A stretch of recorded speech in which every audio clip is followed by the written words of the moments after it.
So next వచ్చేసి దీనిలో చూసుకుంటే బట్లర్ అండ్ రైన్ బోధన పద్ధతులకు సంబంధించినటువంటి స్థాయిలు ఏం చెప్పారు, సో దశలు ఎన్ని చెప్పారు అనేది కాన్సెప్ట్. సో చూడండి, బోధన పద్ధతులకు సంబంధించి ఈ బట్లర్ రైన్ అనే వాళ్ళు 4 దశలు చెప్పడం అనేది జరిగింది. సో ఈ దశలు ఉపయోగించుకునే మనకు బోధన పద్ధతులు అనేటివి ఇంప్లిమెంటేషన్ చేసుకోవాల్సి ఉంటుంది. అందులో ఫస్ట్ వన్ వచ్చేసి సో చూడండి, సో భావనలు ఉంటాయి, సంబంధాలను ఏం చేయాలి మనము, సంబంధాలను. సో ఇక్కడ చూడండి, భావనలు ఉంటాయి. సో భావనలు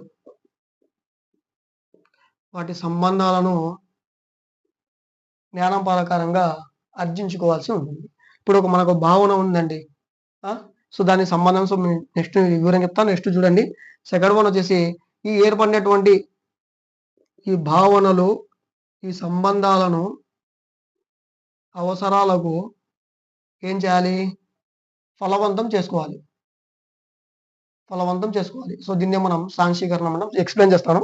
నెక్స్ట్ థర్డ్ వన్ వచ్చేసి మనకు ఈ ఏర్పడినటువంటి ఈ భావనలు ఈ అవగాహనలు వీటి మధ్య సంబంధం ఏం చేయాలంటే శాశ్వతం చేసుకోవాలి. ఈ విధంగా శాశ్వతంగా చేసుకున్నటువంటి ఈ భావనలను మనం ఏం చేయాలంటే జ్ఞానం కోసము, విలువల కోసము, సో వీటి కోసం ఏం చేయాలంటే నిత్య జీవితానికి అన్వయించుకోవాలి. ఈ విధంగా మనకు 4 స్టేజెస్ అనేటివి ఎవరు చెప్పారు బోధన పద్ధతులకు సంబంధించి అంటే బట్లర్ మరియు రైన్ అనేటువంటి శాస్త్రవేత్తలు చెప్పడం అనేది జరిగింది. సో 4 దశలు. ఫస్ట్ ఏంటంటే భావనలను సంబంధాలను మనం ఏం చేయాలి, జ్ఞానానికి అర్జించుకోవాలి.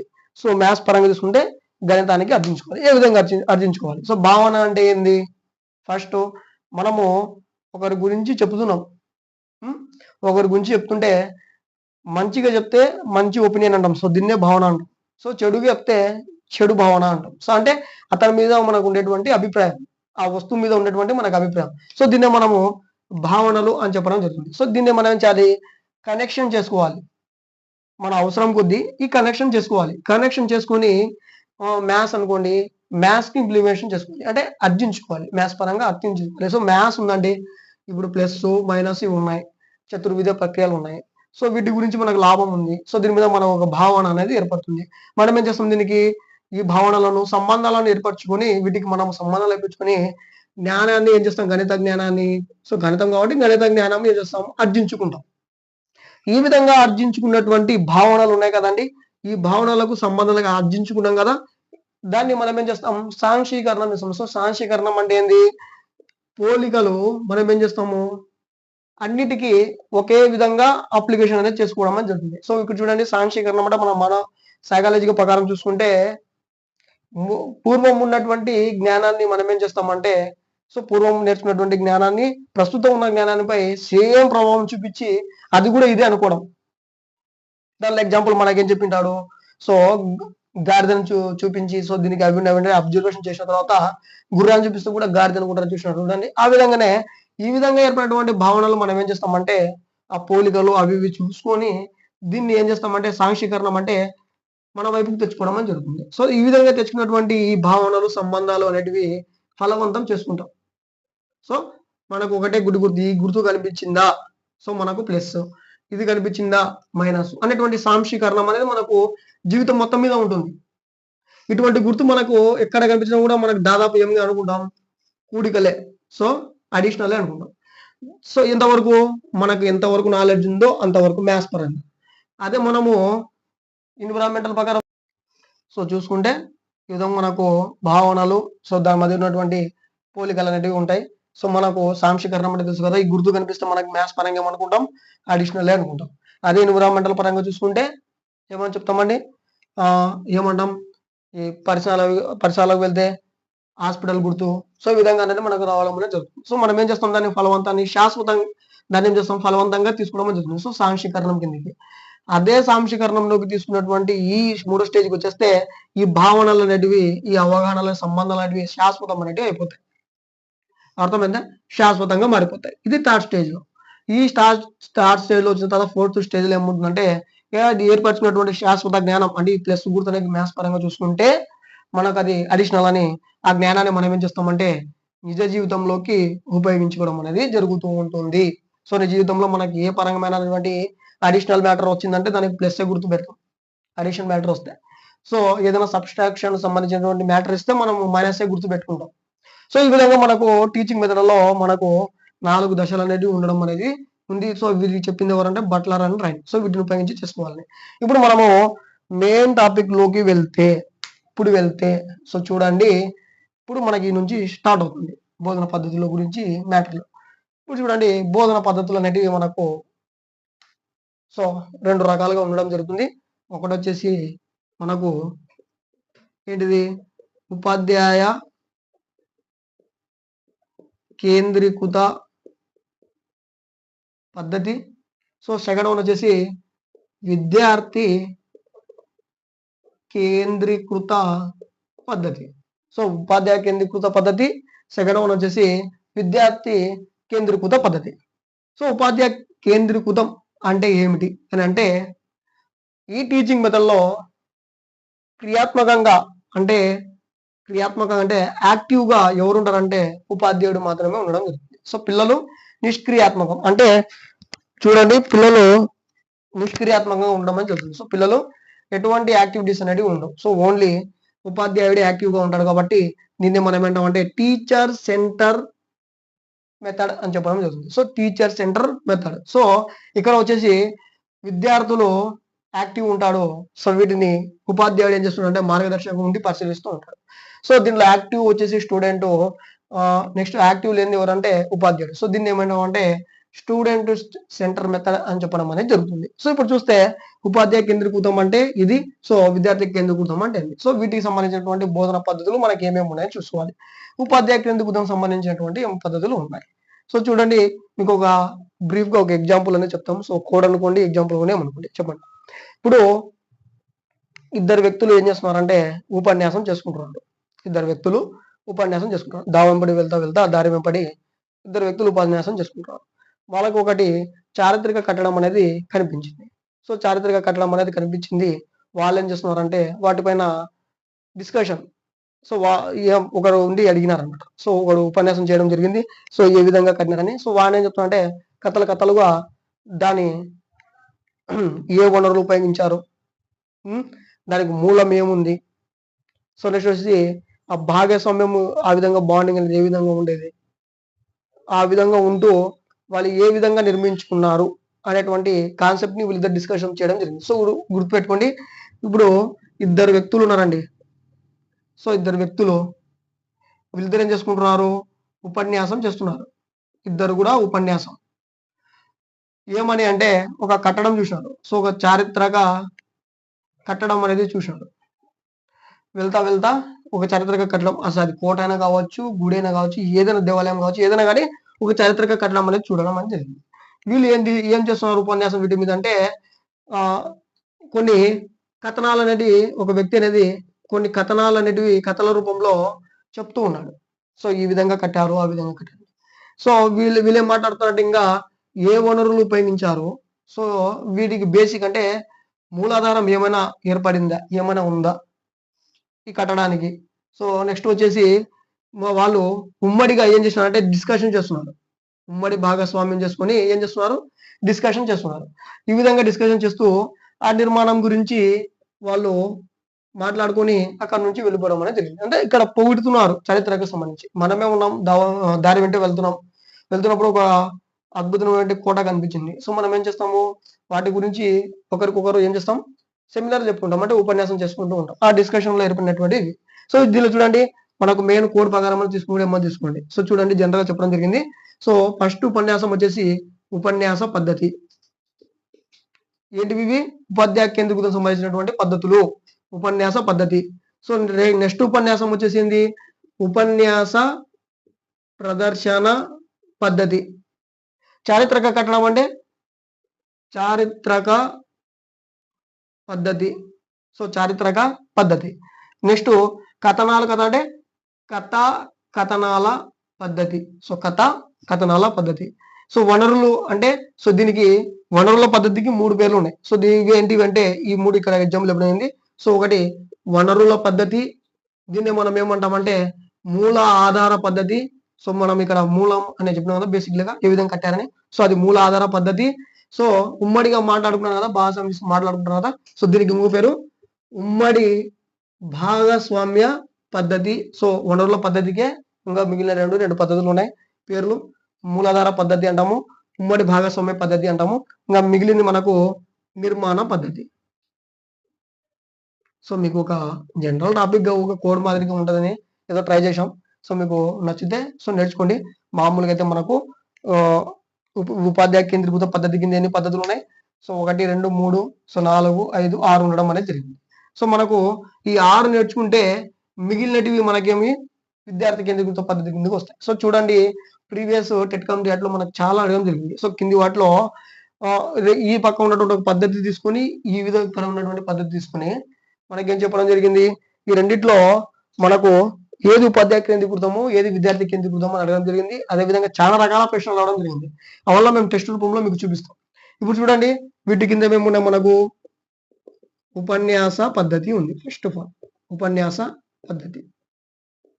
సెకండ్ వన్ ఏముంది? ఉపన్యాస ప్రదర్శన పద్ధతి ఉండడం జరిగింది. సో థర్డ్ వన్ ఏముంది మనకు? చారిత్రాత్మక పద్ధతి. సో చారిత్రక పద్ధతి అని చెప్తాం. సో ఫోర్త్ వన్ ఏముంది? కథానిక పద్ధతి. సో ఫిఫ్త్ వన్ ఏముంది మనకు? గుర్తుపెట్టుకోండి, ఫిఫ్త్ వన్ ఏముంది? వనరుల పద్ధతి ఉండడం జరిగింది. సో వనరుల పద్ధతి. సో దీన్ని మనం ఏమంటామంటే సో మూలాధార పద్ధతి. దీన్నే మనము భాగస్వామ్య పద్ధతి. సో దీన్నే మనము భాగస్వామ్య పద్ధతి చెప్పడం జరుగుతుంది. సో సిక్స్త్ వన్ ఏముంది మనకు? లాస్ట్ది నిర్మాణ పద్ధతి. ఇవి మనకు ఒక కోడ్ రూపంలో ఏదో ట్రై చేసాము. సో గుర్తుపెట్టుకోండి, ఉపన్యాస పద్ధతి, ఉపన్యాస ప్రదర్శన పద్ధతి, చారిత్రక పద్ధతి, కథానిక పద్ధతి, సో వనరుల లేదా మూలాధార లేదా భాగస్వామ్య పద్ధతి, అదేవిధంగా నిర్మాణ పద్ధతి ఉండడం అనేది జరిగింది. ఇవి మినహాయించి, ఈ 6 మినహాయించి మిగిలిన పద్ధతులే మనకు విద్యార్థి కేంద్రీకృతం రావడం జరుగుతుంది. అవేంటి అంటే సో అన్వేషణ పద్ధతి, నెక్స్ట్ ప్రాజెక్టు పద్ధతి, నెక్స్ట్ చర్చా పద్ధతి, నెక్స్ట్ విశ్లేషణ పద్ధతి, నెక్స్ట్ సంశ్లేషణ పద్ధతి, నెక్స్ట్ ఆగమన పద్ధతి, నెక్స్ట్ నిగమన పద్ధతి. సో నెక్స్ట్ మనకు ఇంకేమున్నాయి? వాద సంవాద పద్ధతి. సో ఈ విధంగా మనం చెప్పుకుంటూ వెళ్తే చాలా రకాల పద్ధతులు అనేవి రావడం జరుగుతుంది. సో మీరు గుర్తుపెట్టుకోవాల్సింది చూడండి, మనం ఏం తీరుపాటు రావట్లేదు. సో మనం గుర్తించాలంటే జ్ఞానం ఒకటి ఉండాలంటే మనకు. కాబట్టి ఈ 6 పద్ధతులు కానీ మీరు నేర్చుకుంటే సో మనకి ఏ విధంగా ఉన్నాయంటే, సో మనకి ఇంగ్లీష్ గ్రామర్ చెప్పుకోవడం కదా, కోఆర్డినేట్ కంజంక్షన్స్ నేర్చుకోండి, సబార్డినేట్ కంజంక్షన్ నేర్చుకోవాల్సిన అవసరం లేదు. ఎందుకంటే కింది వాటిలో కోఆర్డినేట్ కంజంక్షన్ కానీ ఏంటంటే ఆ ER నేర్చుకున్నాం అనుకోండి, అక్కడ కూడా ఫ్యాన్ బాయ్స్ అని మిగిలినది ఎలిమినేట్ చేసుకోవచ్చు. ఆ విధంగానే సేమ్ టు సేమ్ ఉపాధ్యాయ కేంద్రీకృత పద్ధతి అనేది చూసుకుంటే ఈ ఉపన్యాస పద్ధతి, ఇవి మొత్తం నేర్చుకుంటే ఇవి మనకు ఈజీగా కనుకోవచ్చు. మిగిలినటివన్నీ విద్యార్థి కేంద్రీకృతం సంబంధించింది. బేసిక్ మీద కూడా టెట్ కమిటీ అట్లా అడుగుతున్నాడు, పోయినసారి అడగడం జరిగింది. సో ప్రజెంట్ ఇప్పుడు డిఎస్సి కూడా ఆన్లైన్ కాబట్టి వస్తున్నాయి. సో కాబట్టి నేర్చుకోండి. ఇవి ఉపాధ్యాయ కేంద్రీకృత పద్ధతి, నెక్స్ట్ వచ్చేసి విద్యార్థి కేంద్రీకృత పద్ధతి ఉన్నటువంటి కొన్ని ఎగ్జాంపుల్స్.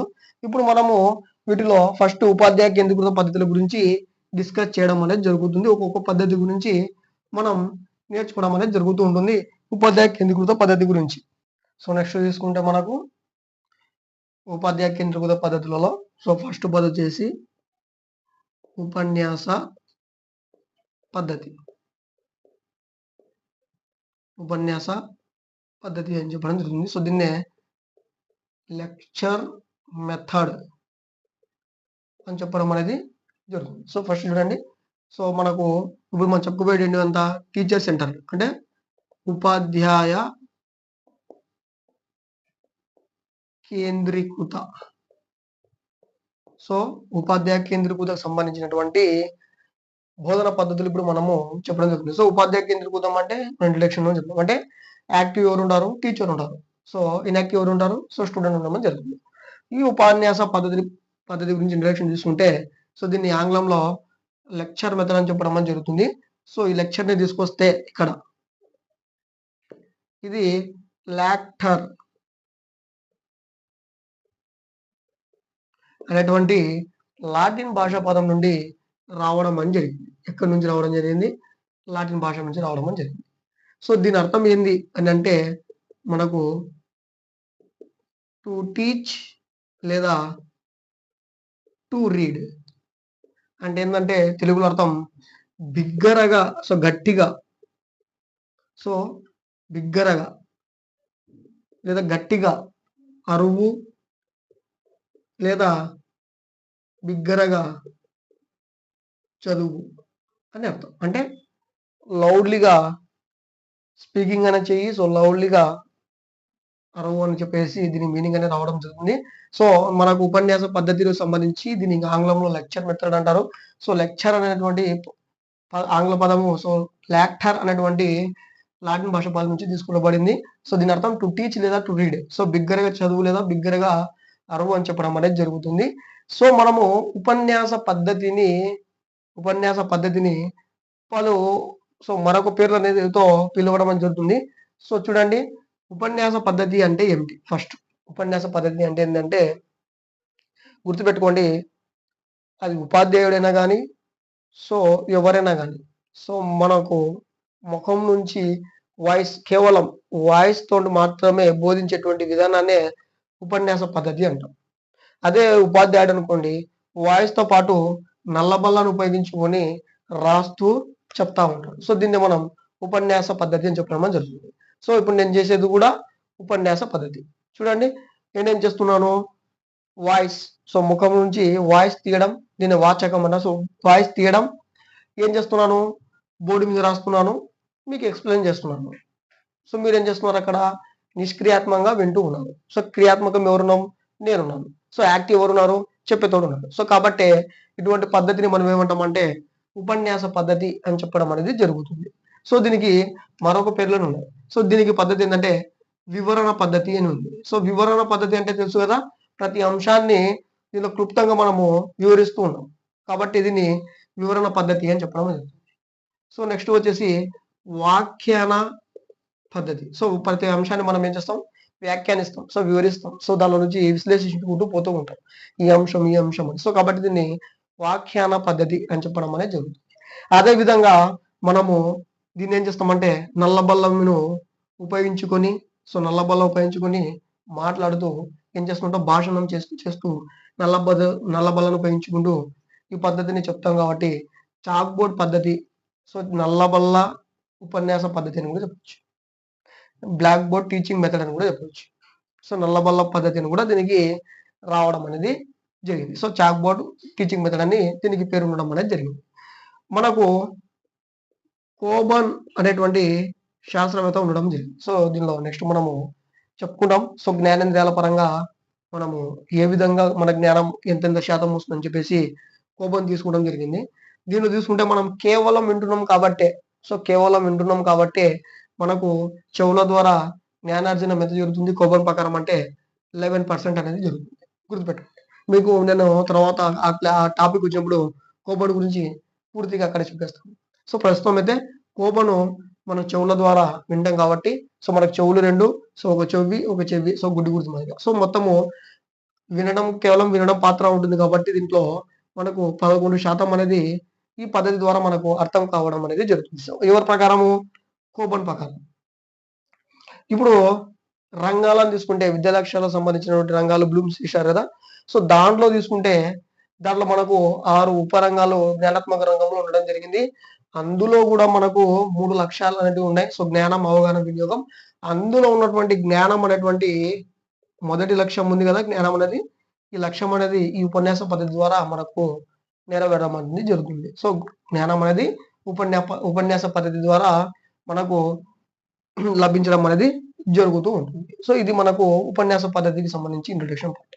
సో చూడండి, ఈ ఉపన్యాస పద్ధతి ద్వారా మనము ఏ విధంగా చెప్పాలి, ఏ విధంగా పాటించాలంటే ఫస్ట్ ఉపన్యాస పద్ధతిని మనకు వెళ్ళిన తర్వాత విషయం గురించి చెప్పాల్సి ఉంటుంది. సో గుర్తుపెట్టుకోండి, ఫస్ట్ వెళ్ళడం విషయం చెప్పాలి. ఫస్ట్ విషయం చెప్పిన తర్వాత ఆ విషయం మీద ఏం చేయాలి, అవగాహన తెప్పించాలి. ఆ అవగాహన తెప్పించిన తర్వాత వారిలో ఏకాగ్రతను తెప్పించుకోవాలి. సో మనకు వాళ్ళు ఉన్నటువంటి మ్యాటర్ని మన వైపు తెప్పించుకోవాలి. అప్పుడు మనము ఈ ఉపన్యాస పద్ధతిని ఏం చేయాలంటే ప్రవేశపెట్టాలి. సో ప్రవేశపెట్టిన తర్వాత ఇన్యాక్టివ్‌గా ఉన్నట్టు మామూలుగా పిల్లలు ఏం చేస్తారు? విద్యార్థులు వీళ్ళేం చేస్తారు? వింటూ ఉంటారు. సో మనము కావాల్సినటువంటి మ్యాటర్‌ని ఏం చేయాలంటే క్లుప్తంగా చెప్పాలి. సో క్లుప్తంగా చెప్పి మనము ఉపన్యాస పద్ధతిని చెప్తూ ఉండడం వల్ల వాళ్ళు విని అర్థించుకోవడం అనేది జరుగుతూ ఉంటుంది. సో దీనిలో ఏమన్నా జాగ్రత్తలు తీసుకోవాలంటే సో జాగ్రత్తలు సూచనలు కూడా ఉంటాయి ప్రతి పద్ధతికి. సో చూడండి జాగ్రత్తల సూచనలు కూడా ఉపన్యాస పద్ధతిలో మనం చూసుకోవాల్సి ఉంటుంది. అసలు ఏం చూసుకోవాలి జాగ్రత్త సూచనలు అంటే చూడండి ఒక విషయం చెప్పాలి అనుకుంటాం. సో చూడండి ఒక మ్యాటర్ చెప్పాలి. ఆ మ్యాటర్ మనము బోధనకి ముందే మనం డిసైడ్ అయ్యి రావాలి. సో ఎందుకంటే మనకే క్లారిటీ లేకపోతే అక్కడ వచ్చి ఏం చెప్తాను చూడండి. నేనే ఉన్నాను. నేను ఈరోజు ఒక టాపిక్ చెప్పాలి అని నేను డిసైడ్ అయితేనే నేను బోధనకు ముందే డిసైడ్ అయ్యి చెప్తేనే వచ్చి చెప్తాం. లేదా అప్పటికప్పుడు వచ్చి నేను ఏదో అనుకుని చెప్పాలంటే చెప్పలేం. కాబట్టి ఫస్ట్ ఉపన్యాస పద్ధతికి ఏం చేయాలి జాగ్రత్త సూచన అంటే ఫస్ట్ విషయాన్ని ఎన్నుకోవాలి. ఆ ఎన్నుకున్న విషయాన్ని ఏం చేయాలి? ఇంప్లిమేషన్ చేసుకోవాలి. అంటే అన్వయించాలి. ఎవరికి? విద్యార్థులకు. సో వాళ్ళలో జాగ్రత్తలు చూడండి సూచనలు. సో వాళ్ళలో చెప్పాలి. వాళ్ళకి చెప్పిన తర్వాత వాళ్ళని మన వైపుకు లాగించుకోవాలి. సో ఏకాగ్రతగా మనకి వైపు కాన్సంట్రేషన్ తెప్పించుకోవాలి. తెప్పించిన తర్వాత నెక్స్ట్ ఏం చేయాలి? వాళ్ళు వింటున్నారా లేదా? అనేది పరీక్షించుకోవాలి. తర్వాత తరగతి గది వాతావరణం అనుకూలంగా లేదో చూసుకోవాలి. నెక్స్ట్ వచ్చేసి మనము చెప్పేటువంటి వాయిస్ అనేది క్లియర్‌గా కనిపిస్తుందా లేదా అనేది చూసుకోవాలి. మనకు అవసరం కొద్దీ వాయిస్ అనేది తగ్గిస్తూ పెంచుతూ వాళ్ళకు అవగాహన చేసేటట్టు చూడాలి. ఎందుకంటే మనకు మెయిన్‌గా వాయిస్ ఇక్కడ మెయిన్ రోల్ చేయడం జరుగుతుంది. నెక్స్ట్ వాళ్ళు వింటున్నారా లేదా అనేది ఏకాగ్రత చూసుకోవాలి. ఖచ్చితంగా చూసుకోవాలి. వాళ్ళు చేసేదే శ్రవణం. దీంట్లో ఓన్లీ చేసేదే శ్రవణం. వాళ్ళు ఆ శ్రవణం కూడా సక్రమంగా చేస్తున్నారా లేదా అనేది జాగ్రత్తగా చూసుకోవాలి. నెక్స్ట్ మనకు చెప్తున్నాం కదా! వాయిస్ అనేది లౌడ్లీగా ఉండాలి. సో అదే విధంగా కఠినంగా ఉండకూడదు. అలాగని సో సాఫ్ట్‌గా గూడా మరి అంత గూడా ఉండకూడదు. సో మనకు కావాల్సినంత విధంగా వాయిస్ అనేది చేంజ్ చేసుకుంటూ సో బేస్ అనేది చేంజ్ చేసుకుంటూ, మార్చుకుంటూ వాళ్ళకి అనుగుణంగా మనము ఉపన్యాస పద్ధతి అనేది చేస్తూ ఉండాలి. సో ఈ విధంగా చేస్తేనే వాళ్ళు వినడం అనేది జరుగుతుంది. సో ఇప్పుడు నేనే ఉన్నాను. సో నాకు కూడా ఫస్ట్ కామెంట్‌లు వచ్చినాయి. సో సీరియస్ లుక్ అని చెప్పేసి. సో ఈ విధంగా రావడం జరిగింది. సో ఒక్కొక్కటి ఒక స్టైల్ విధంగా ఉంటుంది. సో మనకు ఆ కామెంట్‌లు వచ్చేసి మనం దాన్ని పాజిటివ్‌గా తీసుకుంటాం. ఈ విధంగా మనకు లెక్చర్ మెథడ్ కూడా అంతే. సో చెప్తున్నామంటే కొంతమందికి సరిగ్గా వినపడకపోవచ్చు. అది కూడా గుర్తుంచుకోవాలి. వినపడని వాళ్ళని ఏం చేయాలి? ముందరికి తీసుకొచ్చి కూర్చోపెట్టుకోవాలి. ఇవన్నీ జాగ్రత్తలు చూసుకున్న తర్వాతనే నువ్వు ఉపన్యాస పద్ధతిని ప్రవేశపెట్టాలి. అంతేగాని ఏదో రావడం, విషయము ఇది నేను విషయం చెప్తున్నానని చెప్పడము, వాళ్ళు వినకపోవడం ఈ వల్ల అనేది ఉండకూడదు.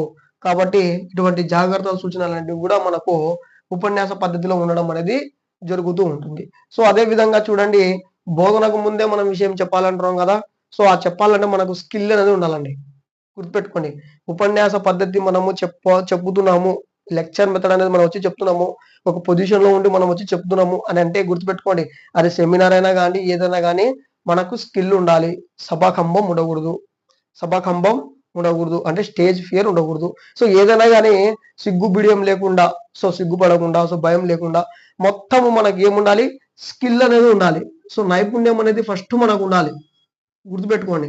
ఈ ఉపన్యాస పద్ధతి మనం చేస్తున్నామంటే మొట్టమొదటగా మనకు ఉండాల్సింది ఏంటంటే స్కిల్ ఉండాలి. చూడండి స్కిల్ ఉండాలి. స్కిల్ లేకపోతే మనం ఉపన్యాస పద్ధతినే చెప్పుకోలేం. ముందరిది వెనక్కి ముందరిది అక్కడిది ఇక్కడిది భయంతో మాటలు తడబడము. సో అలవాటు పడేంత వరకు ఈ విధంగా ఉండడం అనేది జరుగుతుంది. సో ఫస్ట్ ఉపన్యాస పద్ధతి చెప్పాలంటే, ఇది ప్రదర్శించాలంటే ఎవరైనా గాని, ఏ రంగంకి సంబంధించిన వాళ్ళైనా గాని ఏం చేయాలి? వాళ్ళకు స్కిల్ అనేది ఉండాలి. ముందుకు దీన్ని బోధించే ముందు. అర్థమైందా? ఉపన్యాస పద్ధతి బోధనకు ముందు ఏముండాలి? అంటే స్కిల్ అనేది ఉండాలి. ఎవరికి ఉండాలి? ఆ బోధించే వ్యక్తికి ఉండాలి. అది ఉపాధ్యాయుడైనా కావచ్చు, విద్యార్థి సెమినార్ చెప్పే కావచ్చు, లేదా రాజకీయ నాయకుడు చెప్పేటువంటి ఒక మ్యాటర్ కావచ్చు. ఎవ్వరైనా సరే ఉపన్యాసం ఇస్తున్నారంటే గుర్తుపెట్టుకోండి వాళ్ళకు ఫస్ట్ ఉండాల్సింది స్కిల్లు. నెక్స్ట్ వచ్చేసి మనకు స్కిల్‌తో పాటు మధ్యలో మనం మ్యాటర్ చెప్తున్నాం కదా! సో మ్యాటర్ ఏందేందో చెప్పకూడదు. దీనికి సంబంధించినటువంటి మ్యాటరే చెప్పాలి. చెప్తూ వాళ్ళకి ఎక్స్‌ప్లెయిన్ చేస్తూ ఎక్కడి నుంచి మొదలుపెట్టామో మొదలు చూసుకోవాలి. వాని స్థాయిని బట్టి మొదలు చూసుకోవాలి. పిల్లవాడి స్థాయిని బట్టి మొదలు చూసుకొని వాని స్థాయి తగ్గట్టే కట్ చేయాలి. వాని స్థాయి లెవెల్‌కి వెళ్ళే కట్ చేయాలి. అంతేగాని మనకు వస్తది కదా సబ్జెక్ట్ అని చెప్పేసి 1వ తరగతి పిల్లోనికి 10th క్లాస్ వరకు చెప్పుకుంటూ పోయినాం అనుకో, అది ఉపన్యాస పద్ధతి కాదు, అది టార్చర్ అవుతుంది. కాబట్టి ఎంతవరకు కట్ చేయాలనేది కూడా తెలిసి ఉండాలి. అంటే సృజనాత్మకత ఉండాలి, ఖచ్చితంగా సృజనాత్మకత ఉండాలి, క్రియేటివిటీ ఉండాలి. ఎక్కడ కట్ చేయాలి, ఏ విధంగా చెప్పాలి, ఎలా చెప్పాలి. ఇప్పుడు చూడండి సబ్జెక్ట్ సార్లు చాలా మంది, సో కొందరైతే నీట్గా నిజాయితీగా వాళ్ళకు ఎడ్జిటికి కావాల్సినటువంటి మ్యాటర్ ఇచ్చిపోతున్నారు. సో చూడండి చాలా మంది కోచింగ్ సెంటర్లో కూడా ఎడ్జిట్తో పాటు ఎస్ఏ వాళ్ళు కూర్చుంటారు. కాబట్టి వాళ్ళు ఏం చేస్తారు చెప్పండి, వాళ్ళు కూడా ఎస్ఏని లాగాలి కాబట్టి ప్రతిదీ చెప్పుకుంటూ వెళ్తారు. తప్పదు, వాళ్ళకి తప్పదు. కొంతమంది అయితే కావాలని చెప్తారు, మనం అటువంటి వాళ్ళకి మనం ఏం చేయలేం. వాళ్ళకి స్కిల్ ఉండాలి. ఉపన్యాసం వచ్చి తీసుకున్నారు వాళ్ళు, వాళ్ళు సబ్జెక్ట్ చెప్తున్నప్పుడు గుర్తుపెట్టుకోండి, మనం ఎడ్జిటి వాళ్ళకు 10th అయితేనే మహా, గుర్తుపెట్టుకోండి. మామూలు అయితే 8th క్లాసు మనము డెవలప్మెంట్ చేసుకోవడానికి 10th క్లాస్ వరకు ఇచ్చింటాడు, అప్ టు హై లెవెల్ అని. మనకు 10th క్లాస్ అంటేనే చాలా ఎక్కువ. అటువంటిది నీకు ఇంటర్మీడియట్, డిగ్రీ క్లాసులు మొత్తం కలిపి మీకు చెప్తే సబ్జెక్ట్ సార్ నాకు సబ్జెక్ట్ వస్తుందని చెప్పేసి అది టార్చర్ అవుతుంది. ఒకవేళ మీరు మెయిన్ టాపిక్ అక్కడ హెవీగా ఉన్నాయని అవి నేర్చుకొని బేసిక్ మర్చిపోయారనుకోండి రాదు. కాబట్టి గుర్తుపెట్టుకోండి, ఫస్ట్ సిలబస్ మీద అవగాహన తెచ్చుకోండి, ఏమేమి ఉంటాయి మనకని చెప్పేసి. సో ఈ విధంగా మనకు ఎక్కడ మొదలు పెట్టామనేది కాదు, సో ఎక్కడ వరకు ఎండింగ్ చేస్తున్నాం వాని స్థాయిని బట్టి అనేది కూడా ఇంపార్టెంట్. సో ఏ పద్ధతిలో, ఉపన్యాస పద్ధతిలో. ఇది ఉండాలంటే ఏముండాలి, మనకు క్రియేటివిటీ, సృజనాత్మకత అనేది ఉండాలి. ఇది గుర్తుపెట్టుకోండి. సో ఇది ఉపన్యాస పద్ధతికి సంబంధించి. ఇప్పుడు ప్రతి పద్ధతికి కొన్ని దశలు అనేటివి ఉంటాయి, సో ఆ దశల్లో ఉపన్యాస పద్ధతికి సంబంధించి 3 దశలు ఉండడం జరిగింది. 3 దశలు. సో 3 దశల్లో మనం ఉపన్యాస పద్ధతిని చేయాల్సి ఉంటుంది. ఫస్ట్ వచ్చేసి ప్రవేశిక ఉండాలి. చూడండి, ప్రవేశిక ఉండాలి. సో ప్రవేశిక మనకు నెక్స్ట్, ప్రవేశికతో పాటు నెక్స్ట్ వచ్చేసి మనకు అభ్యాసం చేసేది ఉండాలి. థర్డ్ వన్ మూల్యాంకనం చేసి ఉండాలి. దీన్ని మనము పరిభాషలో ఉన్మికీకరణ, దీన్ని మనము మూల్యాంకనం అంటాంలేండి. సో ఉన్మికీకరణ, ప్రవేశము, సో ఈ విధంగా ఉండడం అనేది 3 దశలు ఉంటుంది. ప్రవేశిక వస్తాం, వచ్చిన తర్వాత సో గుడ్ మార్నింగ్ అయితే good morning, so good afternoon అయితే గుడ్ ఆఫ్టర్నూన్, సో ఏదైతే ఇది చెప్పడం అని జరుగుతుంది. చెప్పిన తర్వాత కొద్దిగా టాపిక్ చెప్పి పిల్లవాళ్ళు మూడుని ఏం చేస్తామంటే అప్సైడ్ అయిన మూడుని మనం మన దాంట్లోకి తెచ్చుకుంటాం, ఉల్లాసం తెచ్చుకుంటాం. సో సూత్రాలు చెప్పినప్పుడు చెప్పాను నేను బోధన పద్ధతిలో. ఆ విధంగానే వచ్చిన తర్వాత ఒక 5 minutes ఏం చేస్తామంటే డైరెక్ట్ కాన్సెప్ట్లోకి వెళ్ళకుండా 5 నిమిషాలు మన వైపుకు వాళ్ళకు ఏకాగ్రత తెప్పించుకోవాలి కాబట్టి చెప్తాం. 5 నిమిషాలు చెప్పిన తర్వాత నెక్స్ట్ మనం ఏం చేస్తామంటే ఒక 30 minutes మనకు కావాల్సినటువంటి కంటెంట్ ఏం చేస్తామంటే ఉన్మికీకరణ, అంటే ఉన్మికీకరణతో పాటు అభ్యసనం కూడా చేస్తాం. ఉన్మికీకరణ అంటే ఏంది, సో వచ్చిన తర్వాత వాళ్ళకు కొన్ని ప్రశ్నలు అడుగుతాం. సో ప్రశ్నలు అడిగితే వాళ్ళు హ్యాపీగా ఫీల్ అయ్యి వాళ్ళకి తెలిసిన నుంచి, చూడండి సూత్రాలు కూడా వస్తున్నాయి, వాళ్ళకి తెలిసిన మ్యాటర్ల నుంచి మనం క్వశ్చన్లు అడుగుతాం. వాళ్ళు పలానా మ్యాటర్ చెప్తూ ఉంటే సో మనం ఈరోజు చెప్పుకునే పాఠం సో పలానా పాఠం అని చెప్పేసి చెప్పడం. సో దీన్ని ప్రకటన చేస్తాం. సో ప్రకటన చేసి మనకు కావాల్సినటువంటి మ్యాటర్ మొత్తం చెప్తాం. చెప్పి ఇప్పుడు ఆ మొత్తం 30 minutes లోపు మనం మొత్తం చెప్పేసుకుంటాం. నెక్స్ట్ ఒక 10 minutes ఏం చేస్తామంటే మనం ఈ ఫీడ్బ్యాక్ తీసుకోవాలి. చెప్పిన ప్రతిదానికి మనకు ఫీడ్బ్యాక్ తీసుకోవాలి కాబట్టి పిల్లవాళ్ళకి ఏం చేస్తాం, మనం ఆ మ్యాటర్కి సంబంధించినటువంటి క్వశ్చన్స్ అడిగితే సో ఎంపటి ఏం చేస్తారు వాళ్ళు రిప్లై ఇవ్వడం అనేది జరుగుతూ ఉంటుంది. సో గుర్తుపెట్టుకోండి, అక్కడే రిప్లై తీసుకుంటాం, అంటే అక్కడనే స్పష్టీకరణలు తీసుకుంటాం, మనం స్పష్టీకరణలు అంటాం. అదేవిధంగా మూల్యాంకనం ప్రకారం తీసుకుంటే, ఈ మూల్యాంకనం చెప్తున్నాం కదా, మూల్యాంకనం ప్రకారం తీసుకుంటే మనకు వెంటనే వచ్చేటువంటి వాళ్ళ గుణాత్మక మార్పులు మనకు వస్తుంటాయి కాబట్టి దాన్ని మనం మదింపు కూడా చెప్పొచ్చు. మనం వెంటనే అక్కడి నుంచి తీసుకోవడం అనేది జరుగుతుంది. 8 నిమిషాలు 10 నిమిషాలు టోటల్ మనం 45 minutes ఈ విధంగా మనం క్రియేట్ ప్రణాళిక అనేది తీసుకోవడం అనేది జరుగుతూ ఉంటుంది. సో ఈ విధంగా మనకు 3 దశల్లో మనకు ఉండడం అనేది జరిగింది. సో ఉపన్యాస పద్ధతి ఇది. నెక్స్ట్ వచ్చేసి ఈ ఉపన్యాస పద్ధతి మనకి ఏమన్నా యూజెస్ ఉన్నాయంటే ఉన్నాయండి. ఉపన్యాస పద్ధతి అంటే ఏంది, కేవలం మాట్లాడడం మాత్రమే. సో మనం ఎంత ఎక్కువ మాట్లాడితే అంత సబ్జెక్ట్ అనేది తొందరగా అయిపోతూ ఉంటుంది. మనం ఏమైనా పని చేసుకుంటేనే కదా, ఏమైనా వస్తువులు పెట్టి, పరికరాలు పెట్టి, ప్రయోగాలు పెట్టి, పెట్టి ఇది చేస్తే ఎక్కువ టైం తీసుకుంటుంది. కానీ ఉపన్యాస పద్ధతిలో కేవలం మనం వాయిస్తో చెప్తున్నాం కాబట్టి, కేవలం ఎగ్జాంపుల్ వాయిస్ చేస్తున్నాం కాబట్టి తొందరగా అయిపోతుంది సిలబస్. సకాలంలో సిలబస్ అయిపోగొట్టాలంటే సకాలంలో సిలబస్ అయిపోగొట్టాలంటే ఉపన్యాస పద్ధతి అనేది చాలా మేలైనది. సో విషయం కూడా అధికంగా చెప్పొచ్చు. ఇంకో కొంతమంది బహుళ తరగతి బోధన అనేది ఉంటుంది. సో ఒకటే ఏకోపాధ్యాయుడు ఉంటాడు. సో వివిధ రకాల తరగతులు ఉంటాయి కొన్ని స్కూల్లో. అటువంటి వాళ్ళకి కంబైన్ చేసుకుని కూడా చెప్పడానికి బహుళ తరగతి బోధనకు కూడా ఉపన్యాస పద్ధతి అనేది చాలా ఉపయోగపడుతుంది. అదే విధంగా పిల్లవాళ్ళకు శ్రవణం బాగుంటది కాబట్టి సో పిల్లవాళ్ళకి చెప్తున్నప్పుడు ఏకాగ్రతతో కూడా వింటారు. ఇంకొకటి పిల్లవాళ్ళు యాక్టివ్గా ఉండరు కానీ వీళ్ళు చెప్పేటువంటి ప్రతి అంశాన్ని మనం చెప్పే విధానం బట్టి పరిశీలిస్తూ ఉంటారు. తక్కువ ఖర్చు. సో ఖర్చు చూసుకుంటే చాలా తక్కువ ఖర్చు, అసలు ఖర్చే ఉండదు. నెక్స్ట్ వచ్చేసి ఎటువంటి ప్రయోగ పరికరాలను తీసుకోవాల్సిన అవసరం కూడా దీంట్లో లేదు. సో ఇవి మనకు యూజెస్ ప్రకారం కొన్ని తీసుకుంటాయి. నెక్స్ట్ నష్టాలు ఏమైనా ఉన్నాయా అని అంటే చాలా నష్టాలు ఉంటాయి. సో ఎక్కడైనా యూజెస్ ఉంటే నష్టాలు పాజిటివ్ ఉంటే నెగిటివ్ కూడా ఉంటుంది. గుర్తుపెట్టుకోండి, నష్టాలు ఏమైనా ఉన్నాయంటే ఉన్నాయి. దీంట్లో పిల్లవాళ్ళు ఏ విధంగా ఉంటారు, నిష్క్రియాత్మకం. నువ్వు చెప్పాల్సిన వాడే పాత్ర పోషించడం లేదు దీంట్లో. వాళ్ళు కూడా ఇన్వాల్వ్మెంట్ అయితేనే కదా ఏదైనా పద్ధతి ఏది. సో కాబట్టి నిష్క్రియాత్మకం. ఇది శిశు కేంద్రీకృతం కాదు, అంటే టీచర్ సెంటర్ మెథడ్ ఇది. సో ఉపాధ్యాయ కేంద్రీకృతం. సో ఉపాధ్యాయుడు దీనిలో మెయిన్ రోల్ ఉంటాడు. సో పిల్లవాడికి ఎటువంటి ఛాన్స్ అనేది ఉండదు. నెక్స్ట్ ఇది మనోవిజ్ఞాన ప్రకారంగా తీసుకున్నటువంటి పద్ధతి కాదు. అంటే మనకు చెప్తా ఉన్నామంటే మన ఇంట్రెస్ట్ కొద్ది చెప్తూ ఆ పిల్లవానికి బోర్ కొట్టినా కూడా మనం ఇడిచిపెట్టాం. చెప్తానే ఉంటారు కొంతమంది సార్లు. ఇంటర్వ్యూలు కూడా ఇడిచిపెట్టరు. మనం మధ్యాహ్నం భోజనం ఆకలినా కూడా ఇడిచిపెట్టరు. దానికి గల కారణం అతను మళ్ళీ ఈ టాపిక్ కట్ చేస్తే మళ్ళీ చెప్పలేం రా, మళ్ళీ మొదటి నుంచి రావాలి, ఇటువంటి ఆప్షన్లు వస్తూ ఉంటాయి. సో పిల్లవాడికి మెచ్యూరిటీకి సో సైకాలజీ ప్రకారంగా కూడా మనకు ఇది బేసిక్ అనేది కాదు, ఏ విధంగా కూడా ఉపయోగపడదు. నెక్స్ట్ పిల్లల యొక్క పాత్ర దీంట్లో నిష్క్రియాత్మకం చెప్పినాం కదా. సో పిల్లవాళ్ళు కంఠస్థం చేయడానికి ఎక్కువ శాతం ఉపయోగపడుతుంది. అంటే బట్టిని ఎంకరేజ్మెంట్ చేసినట్టు ఉంటుంది.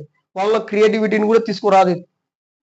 గుర్తుపెట్టుకోండి, వాళ్ళ క్రియేటివిటీని కూడా తీసుకురాదు. సో కాబట్టి ఇన్ని లోపాలు ఉన్నాయి కాబట్టి ఈ ఉపన్యాస పద్ధతి అనేది మనకు కేవలం ఉపాధ్యాయునికి సంబంధించింది మాత్రమే. సో దీనిలో పాత్ర మొత్తం మనకు ఉపాధ్యాయుడు ఉండడం అనేది జరిగింది. సో నెక్స్ట్ వచ్చేసి మనకు నెక్స్ట్ మెథడ్ వచ్చేసి ఉపన్యాస ప్రదర్శన పద్ధతి. So lecture demonstration method. So దీని గురించి మనం డిస్కషన్ చేద్దాం. ఉపన్యాస ప్రదర్శన పద్ధతి సో ఏ విధంగా ఉంటుంది. సో ఉపన్యాస ప్రదర్శన పద్ధతి. సో ఉపన్యాస ప్రదర్శన పద్ధతి. సో ఉపాధ్యాయ కేంద్రీకృత పద్ధతి. సో చూడండి, ఉపాధ్యాయ కేంద్రీకృత పద్ధతులు ఉన్నాయి కదండి. సో అందులో మనము ఫస్ట్ వన్ వచ్చేసి ఉపన్యాస పద్ధతి గురించి చెప్పుకోవడం అనేది జరిగింది. సో సెకండ్ వన్ వచ్చేసి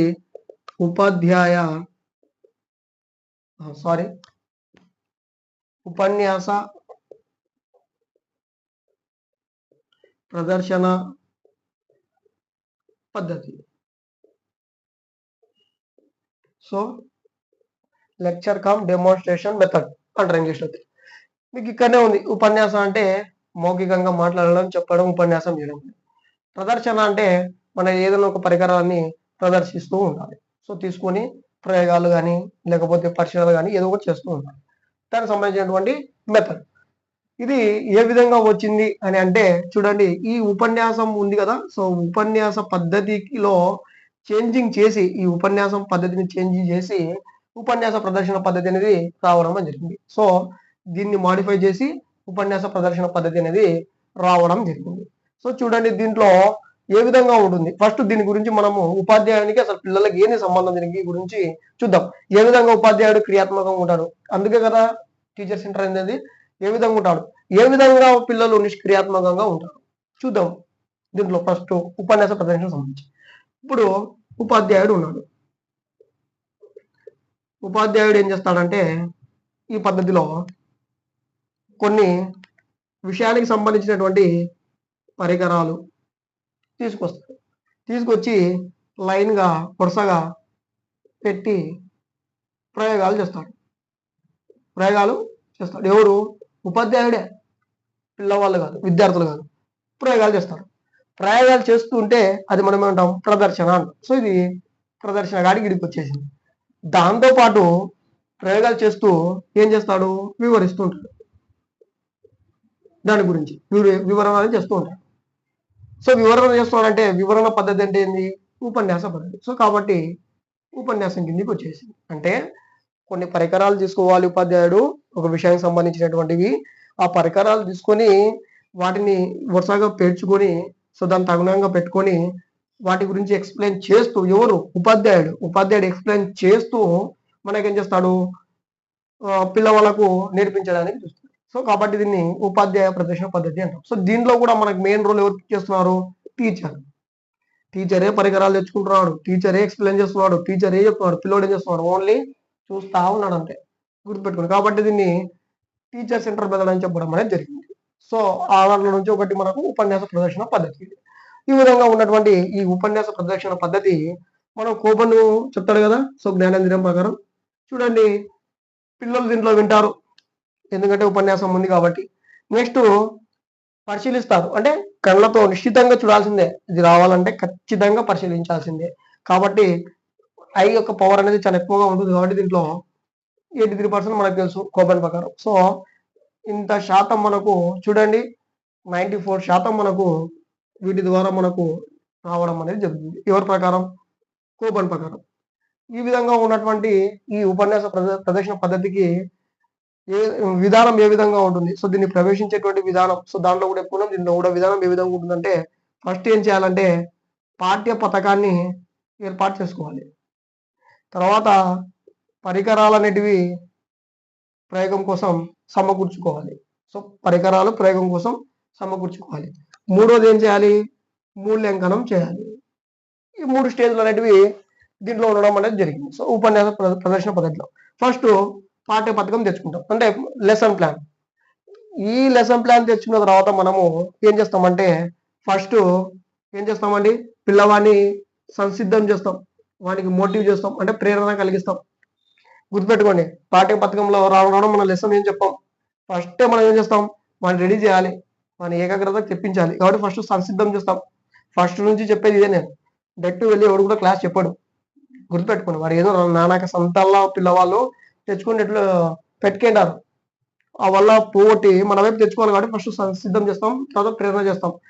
ఆ తర్వాతనే మనకు విషయాన్ని సమర్పణ అంటే విషయాన్ని పరిచయం చేస్తాం వాళ్ళకు. సో క్లాస్ చెప్పడం అనేది జరుగుతుంది. ఆ తర్వాత మనం ఏం చేస్తామంటే దీనికి సంబంధించినటువంటి ఫీడ్బ్యాక్ అనేది తీసుకోవడం అనేది జరుగుతుంది. అర్థమైందా? సో ఇది ఏ దాంట్లోకి సంబంధించి? పాఠ్య పథకం సంబంధించి. సో ఉపన్యాస ప్రదర్శన పద్ధతిలో 3 విధానాలు ఉన్నాయి. సో ఇవి ఇంప్లిమెంట్ చేసుకోవడానికి. అవి ఏంటి అంటే ఫస్ట్ పాఠ్య పథకం అనేది ఉంది. సెకండ్ వన్ పరికరాలు అనేటివి ప్రయోగం కోసం ఏర్పాటు చేసుకోవాలి. గుర్తుపెట్టుకోండి. థర్డ్ వన్ ఏం చేయాలి? మనం చేసినటువంటి ప్రయోగం కోసం మూల్యాంకనం అనేది చేసుకోవాలి.